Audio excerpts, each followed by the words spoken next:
আগুনটা কে দেয় এটা আমাকে বলবেন। দুই নম্বর কথা হচ্ছে যে আচ্ছা না এখানে আপনাদের ঈদের আগে আমাকে যেগুলো জানিয়েছিলেন সীসা পরানো, সেই সমস্যাটার কি সমাধান হয়েছে? সেটার সমাধানটা হয়েছে। এখন আগুনটা কে দেয়? এখানে আমাদের বাচ্চাগুলো, ছোট ছোট বাচ্চা এবং বৃদ্ধ মানুষ অসুস্থ হয়ে যাচ্ছে এখানে বিষাক্ত কালো ধোঁয়ার কারণে। এবং আমরা প্রতিনিয়ত এখানকার যে দুর্গন্ধ, এই দুর্গন্ধ এই অঞ্চলের মানুষকে অতিষ্ঠ করে তুলেছে। আমরা আমাদের স্বাভাবিক জীবনযাত্রার মান প্রচণ্ডভাবে ব্যাহত হচ্ছে। আমি একজন এলাকাবাসী, সচেতন এলাকাবাসী হিসেবে এসেছি এখানে।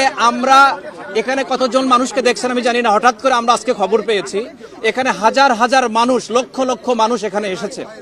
আমরা একটা কথা শুধু বলতে চাই, এখানে কোনো ধরনের আগুন দিয়ে পোড়ানো যাবে না, নাম্বার ওয়ান।